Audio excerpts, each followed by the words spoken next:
சீன அதிபர் Xi Jinping 2 நாள் அரசுமுறை பயணமாக பாகிஸ்தான் வந்துள்ளார். இஸ்லாமாபாத் விமான நிலையத்தில் பாகிஸ்தான் பிரதமர் நவாஸ் ஷெரீப் உள்ளிட்ட அதிகாரிகள் வரவேற்று உபசரித்தனர்.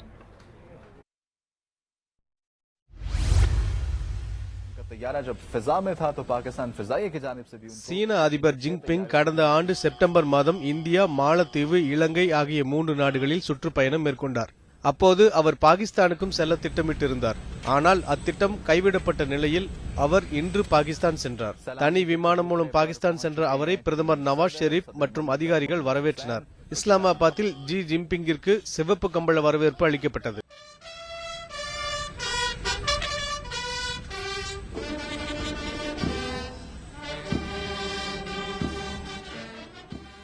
பாகிஸ்தானுக்கு முதல் முறையாக சென்றிருக்கும் ஜி ஜின்பிங் அங்கு பல்வேறு நிகழ்ச்சிகளில் கலந்து கொள்கிறார். பாகிஸ்தான் அதிபர் மம்னூன் உசேனை சந்திக்க உள்ள ஜி ஜின்பிங் முப்படை தளபதிகளையும் சந்திக்கிறார். பின்னர் அந்நாட்டு நாடாளுமன்றத்தில் உரையாற்றுகிறார். பாகிஸ்தானுடனான பயணத்தின் போது 3,10,000 கோடி ரூபாய் மதிப்பிலான ஒப்பந்தங்கள் கையெழுத்திடப்பட உள்ளன.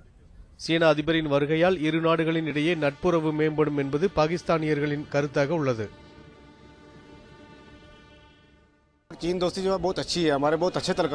சீன அதிபருடைய வருகை எங்களுக்கு பல விதத்துல நன்மையை கொடுக்கும் அப்படின்னு நாங்க நினைக்கிறோம். நாங்க சீனாவோட நட்புறவையே விரும்புறோம். எங்களுக்கு அமெரிக்காவோட நட்பு தேவையில்ல. அவங்க எங்க கிட்ட உண்மையா இல்ல.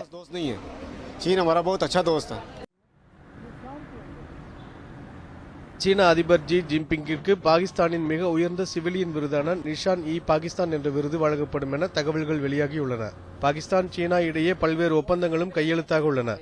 இவற்றில் சீனாவின் மேற்கு பகுதியையும் பாகிஸ்தானில் உள்ள கிவ்தார் துறைமுகத்தையும் இணைக்கும் சாலை, ரயில் எரிசக்தி குழாய்கள் பதிக்கும் திட்டம், முதலீட்டு பூங்காக்கள், அதிநவீன நீர்மூழ்கி கப்பல்களை பாகிஸ்தானுக்கு சப்ளை செய்வது தொடர்பான ஒப்பந்தங்கள் முக்கியத்துவம் வாய்ந்ததாக கருதப்படுகிறது. உலக செய்தி பிரிவு, நியூஸ் 7 தமிழ்.